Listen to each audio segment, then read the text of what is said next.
കേവലം ഒരു നഖം വെട്ടി ഉപയോഗിച്ച് യുണൈറ്റഡ് സ്റ്റേറ്റ്സിലെ തന്നെ ഏറ്റവും സെക്യൂരിറ്റി നിറഞ്ഞ ജയിലിൽ നിന്ന് ചാടിയ നായകന്റെ കഥയാണ് ഇന്ന് നമ്മൾ ഉള്ളടക്കത്തിലൂടെ കേൾക്കാൻ പോകുന്നത്.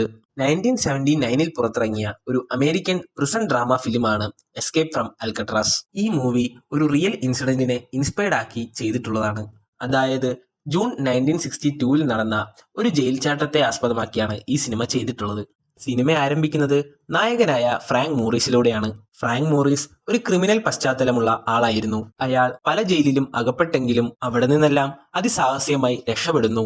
അതിനാൽ തന്നെ മോറിസിനെ അമേരിക്കയിലെ ഏറ്റവും സെക്യൂരിറ്റി നിറഞ്ഞ ജയിലിലേക്ക് അയക്കുന്നു. ആ ജയിൽ സ്ഥിതി ചെയ്യുന്നത് അൽക്കട്രാസ് എന്ന് പറയുന്ന ഐലൻഡിലാണ്. ഈ ജയിലിൽ ശിക്ഷ അനുഭവിക്കുന്ന കുറ്റവാളികളെല്ലാം മറ്റു ജയിലുകളിൽ നിന്ന് രക്ഷപ്പെടാൻ ശ്രമിച്ചവരാണ്. ഈ ജയില് ഒരു ദ്വീപിന് നടുക്കായതുകൊണ്ട് തന്നെ കപ്പൽ മാർഗമേ അങ്ങോട്ടേക്ക് പോകാൻ സാധിക്കുകയുള്ളൂ. മോറിസിനെ ജയിലിലേക്ക് കൊണ്ടുപോകുന്നതിന് വേണ്ടി കപ്പലിൽ കയറ്റുന്നു. ഷിപ്പിൽ വെച്ച് മോറിസിന്റെ കയ്യിലും കാലിലും വിലങ്ങുകൾ അണിയിക്കുകയാണ് പോലീസുകാർ. ജയിലിലെത്തിയതിനു ശേഷം മോറിസിനെ ഒരു മേലധികാരിയുടെ അടുത്തേക്ക് എത്തിക്കുന്നു. മേലധികാരി മോറിസിനോട് തന്റെ വസ്ത്രങ്ങൾ അഴിച്ചു മാറ്റാൻ ആവശ്യപ്പെടുന്നു. അതിനുശേഷം ഒരു ഉദ്യോഗസ്ഥൻ മോറിസിനെ സൂക്ഷ്മമായി പരിശോധിക്കുന്നു. അതിനുശേഷം മോറിസിനെ സെല്ലിലേക്ക് അയക്കുന്നു. പിറ്റേന്ന് രാവിലെ ജയിലിലെ ഭക്ഷണശാലയിൽ വെച്ച് നമ്മളൊരു വൃദ്ധനെ പരിചയപ്പെടുന്നു. ലിറ്റ്മസ് എന്നാണ് ആ വൃദ്ധന്റെ പേര്. അയാൾക്ക് ഡെസേർട്ടുകൾ കഴിക്കാൻ വളരെയധികം ഇഷ്ടമായിരുന്നു. ലിറ്റ്മസിന് ഒരു എലിക്കുഞ്ഞ് പെറ്റായിട്ടുണ്ടായിരുന്നു. തന്റെ ഭക്ഷണത്തിൽ നിന്ന് ഒരു പങ്ക് ആ എലിക്കുഞ്ഞിന് ലിറ്റ്മസ് നൽകുന്നു. അതിനുശേഷം സെല്ലിൽ വിശ്രമിച്ചുകൊണ്ടിരുന്ന മോറിസിന്റെ അടുത്തേക്ക് ഒരു പോലീസ് ഉദ്യോഗസ്ഥൻ എത്തുന്നു. വാർഡന് മോറിസിനെ കാണണമെന്ന് ഉദ്യോഗസ്ഥൻ പറയുന്നു.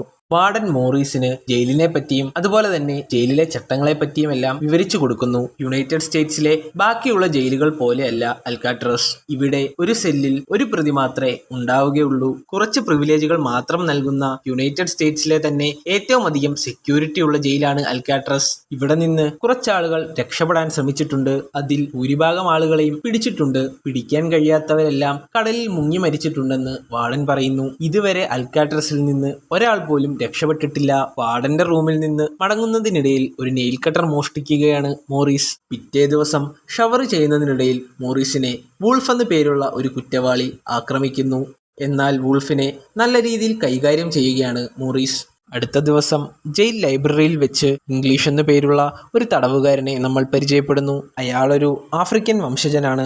തന്റെ സ്വയരക്ഷയ്ക്ക് വേണ്ടി 2 ബ്രിട്ടീഷ് പൗരന്മാരെ അയാൾ കൊലപ്പെടുത്തി. അതിനെ തുടർന്നാണ് അയാൾ അൽക്കാട്രാസിൽ കഴിയുന്നത്. ഇംഗ്ലീഷുമായിട്ട് നല്ലൊരു സൗഹൃദം ഉണ്ടാക്കുകയാണ് മോറിസ്. അടുത്തതായി ഡോഗ് എന്നു പേരുള്ള ഒരു വൃദ്ധനായ ജയിൽ അന്തേവാസിയെ നമ്മൾ പരിചയപ്പെടുന്നു. അയാളൊരു നല്ല ചിത്രകാരനും പൂച്ചെടികൾ വളർത്താൻ താല്പര്യമുള്ള ആളുമായിരുന്നു. അന്ന് വൈകുന്നേരം യാർഡിൽ വെച്ച് മോറിസ് ഇംഗ്ലീഷുമായൊരു കൂടിക്കാഴ്ച നടത്തുന്നു. അൽക്കാട്രാസിൽ നിന്നും ഇതുവരെ ആരും രക്ഷപ്പെട്ടിട്ടില്ലേ എന്ന് മോറിസ് ചോദിക്കുന്നു. എന്നാൽ രക്ഷപ്പെടാൻ ശ്രമിച്ചവർക്കൊക്കെ അത് പൂർത്തീകരിക്കാൻ സാധിച്ചില്ല എന്ന് ഇംഗ്ലീഷ് പറയുന്നു. എല്ലാവരും ഇവിടെ നിന്ന് പുറത്തേക്ക് പോകാൻ ഒരു വഴി തിരയുകയാണ്. എന്നാൽ അത് വളരെ കഠിനമാണെന്നും ഇംഗ്ലീഷ് കൂട്ടിച്ചേർത്തു. ജയിലിൽ നിന്ന് രക്ഷപ്പെടുന്നതിനായി ആദ്യം സെല്ലിൽ നിന്ന് പുറത്തു കടക്കണം. എന്നാൽ സെല്ലിലെ അഴികൾ ഒരു പ്രത്യേക രീതിയിലാണ് നിർമ്മിച്ചിരിക്കുന്നത്. സെൽ വാതിലിലെ കമ്പികൾക്കുള്ളിൽ ഒരു സ്റ്റീൽ ട്യൂബുണ്ട്. ഈ ട്യൂബിനുള്ളിൽ 6 ദൃഢമായ സ്റ്റീൽ ബാറുകൾ അടുക്കി വെച്ചിരിക്കുന്നു. ഈ ബാറുകൾക്ക് കരുത്തേൽക്കാനായി അധികം സ്റ്റീൽ ഇതിലേക്ക് ഉരുക്കി ഒഴിച്ചിരിക്കുന്നു. അതുകൊണ്ട് തന്നെ സെൽ വാതിൽ നശിപ്പിക്കാൻ സാധിക്കുകയില്ല. ഐലൻഡിൽ നിന്നും പുറം ലോകത്തേക്ക് എത്തണമെങ്കിൽ കുറഞ്ഞത് 1 മൈലെങ്കിലും ദൂരം നീന്തിക്കടക്കണം. ഒരു നല്ല നീന്തൽ വിദഗ്ധന് പോലും അത് സാധിക്കുകയില്ല. എന്തെന്ന് വെച്ചാൽ ജയിലിലെ പോലീസ് ഉദ്യോഗസ്ഥർ ജയിൽ അന്തേവാസികളെ എല്ലാ ദിവസവും 12 തവണ എണ്ണിത്തിട്ടപ്പെടുത്തും. അതിനാൽ തന്നെ ഒരു നീന്തൽ വിദഗ്ധനാണെങ്കിൽ പോലും രക്ഷപ്പെടാനുള്ള സമയം ലഭിക്കില്ല. ഇതുകൊണ്ടെല്ലാം തന്നെ ഇവിടെ നിന്നും രക്ഷപ്പെടുന്നത് അസാധ്യമാണെന്ന് ഇംഗ്ലീഷ് പറയുന്നു. പിറ്റേന്ന് ജയിലിനുള്ളിലെ കാർപ്പൻട്രി ഷോപ്പിൽ ജോലിക്കായി മോറിസിനെ നിയമിക്കുകയാണ് ഒരു പോലീസ് ഉദ്യോഗസ്ഥൻ. അന്ന് വൈകുന്നേരം മോറിസിനെ ഒരു കഠാരയുമായി വൂൾഫ് ആക്രമിക്കാൻ ശ്രമിക്കുന്നു. ജയിലിനുള്ളിൽ വെച്ച് വഴക്കുണ്ടായതിനെ തുടർന്ന് മോറിസിനെയും വൂൾഫിനെയും ഡി ബ്ലോക്കിലേക്ക് മാറ്റുന്നു. അൽക്കാട്രാസിലെ തന്നെ ഏറ്റവും കഠിനമായ ഒരു സെല്ലായിരുന്നു ഡി ബ്ലോക്ക് സെല്ല്. ഡി ബ്ലോക്കിന്റെ 4 സൈഡും അടച്ചിരുന്നതിനാൽ അങ്ങോട്ടേക്ക് വെളിച്ചം കടക്കുകയില്ല. അതുപോലെ തന്നെ മറ്റ് ജയിൽ അന്തേവാസികളെ കാണാനാകാതെ രാത്രിയാണോ പകലാണോ എന്ന് തിരിച്ചറിയാതെ വേണം കുറ്റവാളികൾ അതിൽ കഴിയാൻ. അക്ഷരാർത്ഥത്തിൽ ഇരുട്ടുമാത്രം. മോറിസിനെ ഒരു ദിവസത്തിന് ശേഷം ഡി ബ്ലോക്കിൽ നിന്ന് മോചിപ്പിച്ചു. എന്നാൽ വൂൾഫ് അവിടെ തന്നെ തുടർന്നു. മോറിസ് തന്റെ പുതിയ സെൽമേറ്റായ ചാർലി ബട്ട്സുമായി സൗഹൃദം സ്ഥാപിക്കുന്നു. കുറ്റവാളികളെ യാർഡിലേക്ക് വിട്ടതിന് ശേഷം ജയിൽ സെല്ലുകൾ പരിശോധിക്കുകയായിരുന്നു വാർഡൻ. പെട്ടെന്ന് ഡോക് വരച്ച ഒരു ചിത്രം വാർഡന്റെ കണ്ണിൽപ്പെട്ടു. ഡോക്കിന്റെ മുറിയിൽ ധാരാളം ചിത്രങ്ങൾ അയാൾ വരച്ചിട്ടുണ്ടായിരുന്നു. ജയിൽ ഗാർഡുകളെ വളരെ ബഹുമാനത്തോടു കൂടിയും എന്നാൽ വാർഡനെ ഒരു ക്രൂരത നിറഞ്ഞ രീതിയിലുമാണ് അയാൾ ചിത്രീകരിച്ചത്. ഇത് കണ്ട വാർഡന് ദേഷ്യം സഹിക്കാനായില്ല. അയാൾ ഡോക്കിന്റെ വരയ്ക്കാനുള്ള പെർമിഷൻ ക്യാൻസൽ ചെയ്തു. ഇത് കണ്ട് സഹിക്കാൻ കഴിയാത്ത ഡോഗ് ഒരു ചെറിയ കോടാലി കൊണ്ട് തന്റെ വിരലുകൾ മുറിക്കുന്നു. ഇത് കണ്ട ഗാർഡുകൾ അയാളെ കൂട്ടിക്കൊണ്ടു പോകുന്നതിന് മുമ്പ് താൻ വളർത്തിയ ചെടിയിലെ പൂവ് മോറിസിന് നൽകുകയാണ് ഡോഗ്. അൽക്കാട്രസിലേക്ക് ബാങ്ക് കവർച്ച നടത്തിയ 2 സഹോദരങ്ങൾ എത്തുന്നു. ആംഗ്ലിൻ, ജോൺ എന്നായിരുന്നു അവരുടെ പേര്. ഇരുവരുമായി മോറിസ് സൗഹൃദം സ്ഥാപിക്കുന്നു.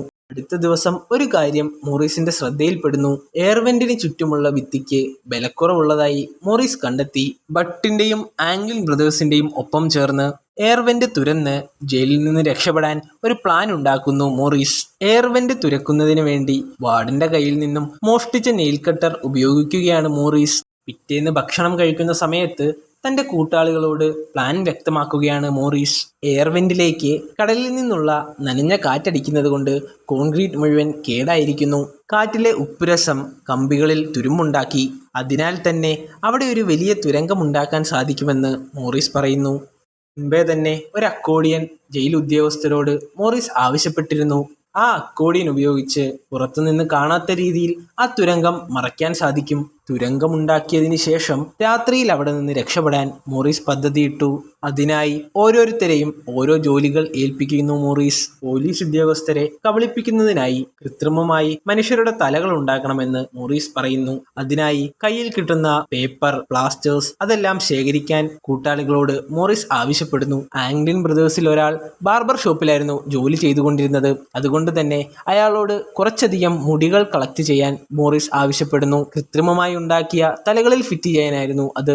രണ്ടാമത്തെ സഹോദരൻ തുണിക്കടയിൽ വർക്ക് ചെയ്യുന്നത് കൊണ്ട് തന്നെ കുറച്ചധികം തുണികളും അതുപോലെ തന്നെ റെയിൻകോട്ടും മോഷ്ടിക്കാൻ മോറിസ് ആവശ്യപ്പെടുന്നു. ജയിലിൽ നിന്ന് രക്ഷപ്പെട്ട ശേഷം ഒരു വള്ളം ഉണ്ടാക്കി അതിൽ കൂടെ കടൽ കടക്കാനായിരുന്നു മോറിസിന്റെ പദ്ധതി. അടുത്ത ദിവസം തന്നെ അവർ തുരങ്കമുണ്ടാക്കാൻ ആരംഭിച്ചു. നെയിൽ കട്ടർ ഉപയോഗിച്ച് തുരക്കുമ്പോൾ വളരെയധികം ബുദ്ധിമുട്ട് അവർ നേരിട്ടു. അതിനാൽ തന്നെ തുരക്കുന്നതിന് വേണ്ടി ജയിലിലെ ഭക്ഷണശാലയിൽ നിന്ന് ഒരു സ്പൂൺ മോഷ്ടിക്കുകയാണ് മോറിസ്. നെയിൽ കട്ടറും സ്പൂണും കൂട്ടിച്ചേർത്ത് പുതിയൊരു ആയുധം തന്നെ മോറിസ് ഉണ്ടാക്കി. മോറിസ് തുരക്കുന്ന സമയത്ത് ബട്ടായിരുന്നു ഉദ്യോഗസ്ഥരെ നിരീക്ഷിച്ചുകൊണ്ടിരുന്നത്. ബട്ട് തുരക്കുന്ന സമയത്ത് മോറിസ് ഉദ്യോഗസ്ഥരെ നിരീക്ഷിക്കുന്നു. ഇതുപോലെ തന്നെ ആംഗ്ലിൻ ബ്രദേഴ്സും തുരങ്കങ്ങളുണ്ടാക്കി.